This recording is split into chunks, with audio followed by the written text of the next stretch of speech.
Hello and welcome back to Sprite Guard Plays HyperRogue. We didn't have to wait for very long before this flail guard turned up, but that is the only thing that has really happened since we left off, so we are still kind of stuck in this holding pattern, waiting in the emerald mines, trying to get through this very thick bit of wall where we actually need to get across two different walls that happen to meet right at this point. And so we're still really in the position of having to wait, and I'm not sure how long we'll have to wait before something turns up, and my fear is that we will end up waiting for so long that we will actually start spawning ghosts, which can be very dangerous. If you wait for a really long time, you will actually get ghosts that come up and follow you. And so far we're not getting that. We got a hedgehog warrior coming up to us. It does take quite a long time for the ghosts to spawn, but it is something that has caused me to lose in the past. Now we've got a couple of seeps coming up, but still no miners. And so I'm wondering if I should pick up even more emeralds, if there are some more things that I should do.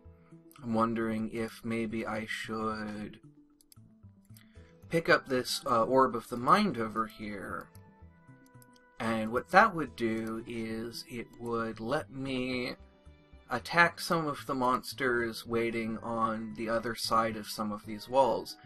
But actually right here we have a miner coming up to us that we're not going to be able to take advantage of because I was a little bit sloppy with my tactics. That's really unfortunate.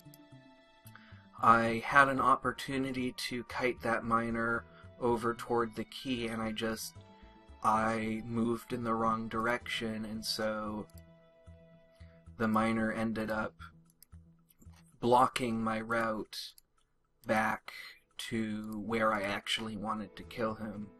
So now we have to kind of look out once again, kind of wait for a miner to come along, and I'm thinking that I will pick up this Orb of the Mind that will kind of let us manage our environment a little bit better, though I actually kind of probably wasted it a little bit, just because I kind of expended the charges on monsters that I could have fought a little bit more easily.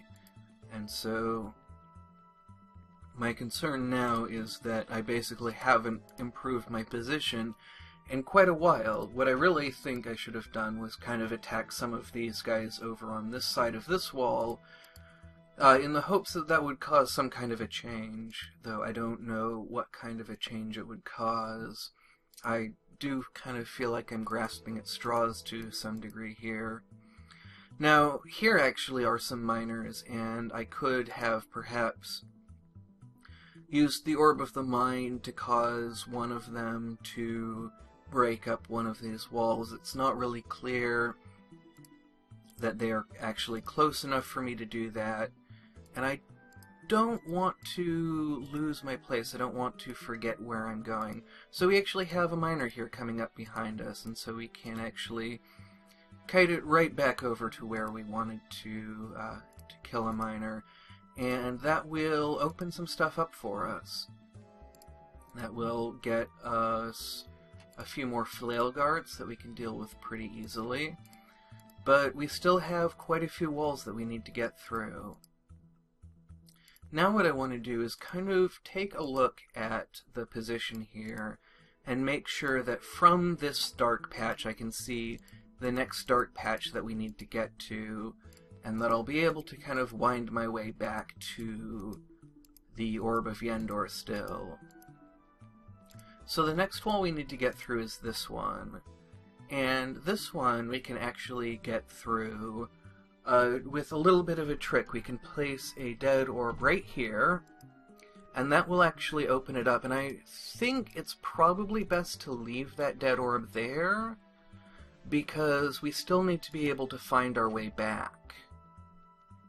And so we're not going to be able to do that trick again unless we can get a miner right over to this spot here, or to somewhere within sight of this dark patch. And I can kind of move this dead orb around a little bit. And here we actually have a miner coming up who's going to probably be in exactly the right place for exactly what I was talking about. That's really going to open up our options, and I'm still able from this dark spot to see the next one, so we can continue to carry our dead orb with us. Now, I made a little bit of a mistake there. I should have paid more attention to this miner. I could have done something more useful with it. But now we're kind of going to continue to progress through the cave, and we actually have another miner coming up now, who we can kill right over here. And this will continue to open up the walls for us. So things are going really smoothly now. And we even have yet another miner coming up. And so I want to make sure that I am setting up the best possible circumstances. And I think that killing that miner there will actually be a good idea.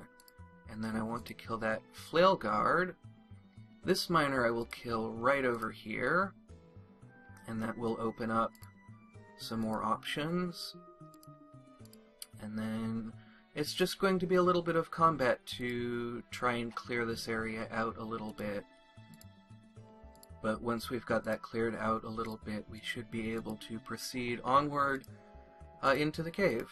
And it looks like we may actually get to a point where we may need to leave a dead orb just because we're getting so far from the dark patch.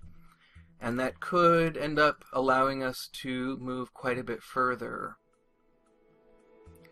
So now we are actually getting up to another wall that is going to be a little bit challenging for us to get through, but given the way things have been going, I think that we shouldn't have too much trouble with it. We've been opening up a lot of new ground, we have been seeing a lot of miners, and we have a lot of opportunities to spawn miners by exposing new ground. And here's one right here. And so we should be able to kill it pretty close to the wall here. And I want to kind of kill it closest to the part of the wall that we want to get through. And that won't get us all the way through, but it will get us far enough through that we can get kind of to the next stage of trying to get through this wall. And that will get us all the way through. And now we have to kind of manage our dark spots again. Because we don't have the dead orb, we're not going to be able to do the same things that we did before. So I have to make sure when I kill this miner that I will be able to get to that dark spot. And it's not really clear. Okay, we will be able to do that. Now it looks like, because I went back and checked there, and because we have kind of a big swarm of monsters coming after us, I may not be able to use this next miner to best effect. So something that actually seems like it might be worth doing is kiting this miner over to our dead orb, which I will need to find. There it is. And killing the miner over by the dead orb, so that we can pick up the dead orb and still be able to find our way around.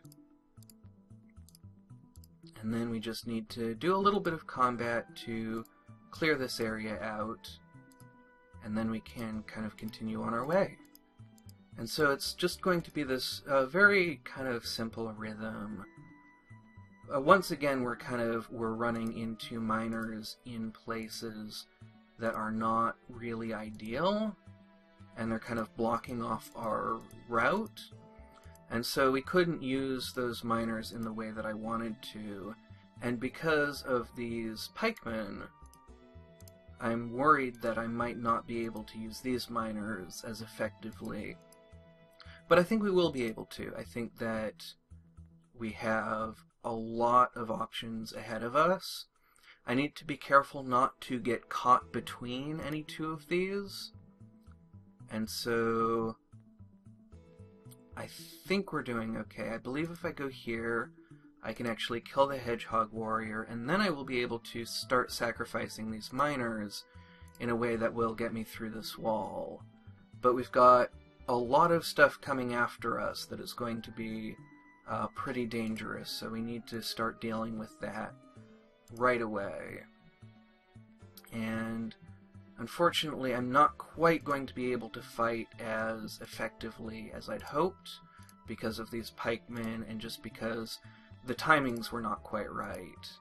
I wanted to be able to kill the pikemen at the same time that I killed the Hedgehog Warrior and the Flail Guard, but I couldn't quite get the timings to work out.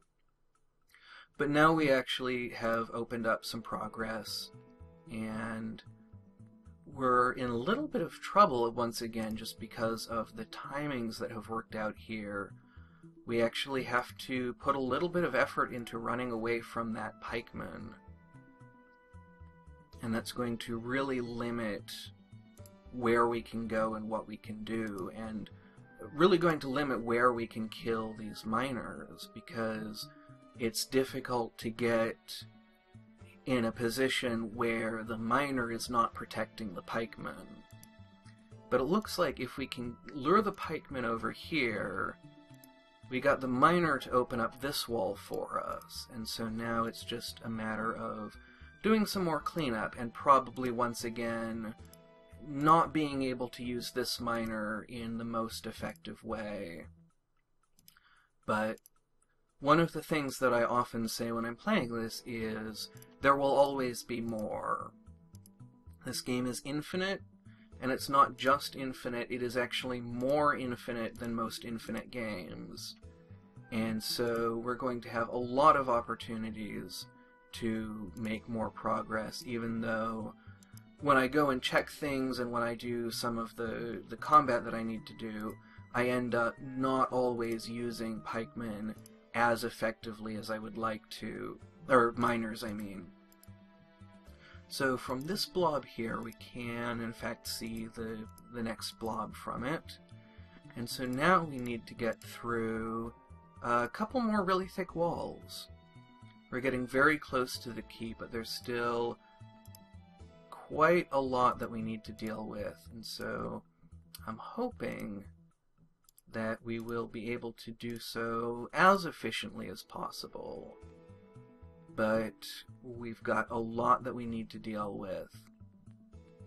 I'm actually thinking that it might be a good time to pick up this Orb of the Mind and use this to kind of clear out some of the area ahead of us. We can go right up to this wall here and kill that pikeman and that hedgehog warrior and that flail guard before we even have to deal with them. And so that way we can spend more time focusing just on making progress and dealing with the miners, managing the miners. So things are going really smoothly. We did kind of open up a new can of worms, but we dealt with that pretty well, and I believe we have actually invited a couple more miners into our home, and so we can lure them into another trap, continue making our way through this wall. Maybe not always the most use that we can possibly get out of them, but I think we have actually opened up our path to the key. I think that we have actually opened up a complete path, and so now we really just want to make sure that we can get back, really make sure that we clear out all of the monsters that are going to be coming after us here, and really set ourselves up for success.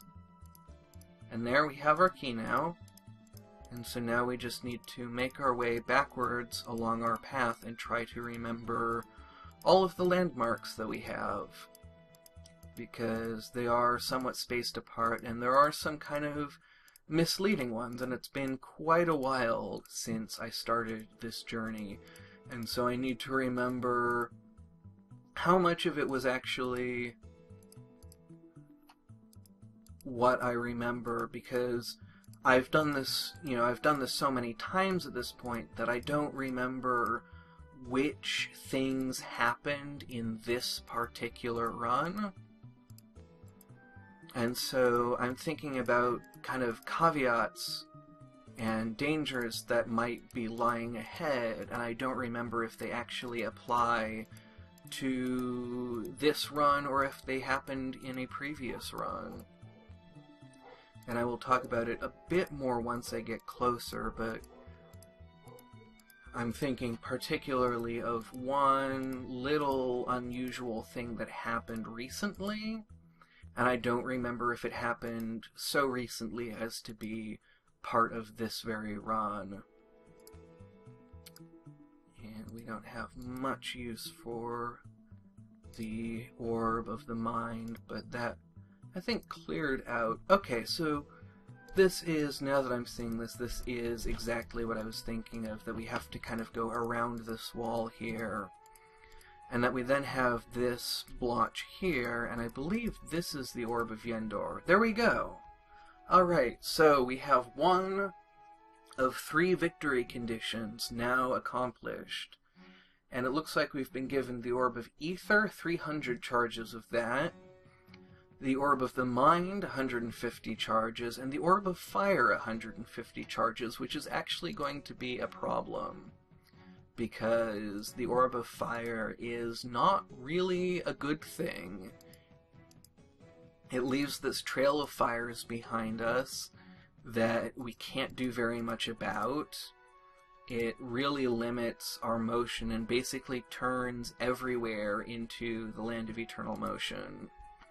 And so having all of these Orb of the Mind charges is going to be very valuable for keeping us safe. But we're not going to have them for all that long, because the pickups only can kill about 3 monsters. And then we've already used up what we had. Now, was that, let's see, Orb of Fire, Orb of the Mind. Yeah, that was more mind power. So we're going to just try and kind of use up our orbs without really being able to make great use of them, unfortunately. So the next thing that we want to do is farm up dead orbs to try and get into Camelot and get a Grail. And I have not really decided exactly how I want to organize that, because that was a mistake. I used the Orb of Teleport. It may actually be useful having that gap there. I don't know. Because Camelot is so boring to watch, I don't actually know how I want to run the next portion of the episode. I know that it's going to take me a very long time to gather up the dead orbs necessary, and then I know that it's going to be a lot of kind of just counting in order to actually get to the center of Camelot. And so I don't know what the best way to handle that is. But first things first, we need to run out this Orb of Fire, and that is going to take us quite a while. I am sorry for the noise upstairs. The people... Oh! The Orb of Fire lets us walk in water. That's really neat. That's really cool. I really like that. And we don't leave a trail, of course, because water doesn't burn. I love that I continue to discover new things about this game. And I love that I continue to discover new interactions. One I discovered recently is that the Orb of Flash will actually... maybe it was the Orb of Ether that let us walk in the water. I forgot that we actually had that, and we have quite a lot more. I'm not sure why we have quite so much of it, but it's very nice that we have that. We can actually use that to duck in here and get some silver. And I want to be a little bit aware of my usage of the Orb of Ether because I don't want to get trapped, and these Earth Elementals could end up causing some trouble. But that got us up to 4, which is pretty good. And I've gotten rather distracted from what I was doing, but I think that's good because, as I said, kind of what's coming up next is not really something that I know how to make a good video of. 73, I think we can go in here and grab these two. And that should still let us get out of here. Well, that was a surprise. I am not really sure what happened there. I guess we had some seeps coming up behind us, and I just wasn't paying quite enough attention. So that's really unfortunate. I'm really disappointed. But we will continue to try out this and continue to have hopefully interesting conversations. And I'm actually going to press escape so we can see what happens. So we just had a dark troll coming up and a seep behind us, and we ended up in one of the most frustrating positions in the game where you really just can't escape just because you're on a hexagon. And I've had a lot of games end this way, and I really try to pay attention to it, but it just happened that I wasn't quite paying enough attention, and so that ended up ending our game. So there's not a whole lot that we can learn from that, but we can actually learn a little bit that it's maybe more important to pay attention to where seeps are than I realized. I think seeps can be more dangerous than I give them credit, because I'm usually thinking that they can't leave the walls. Well, in the Dead Caves, that's not actually very limiting, because so much of the world around us is walls. So we will definitely be trying this again. I am definitely looking forward to giving it another shot. I hope that you will join me in the future, but most of all, thank you very much for watching, and have a great rest of your day.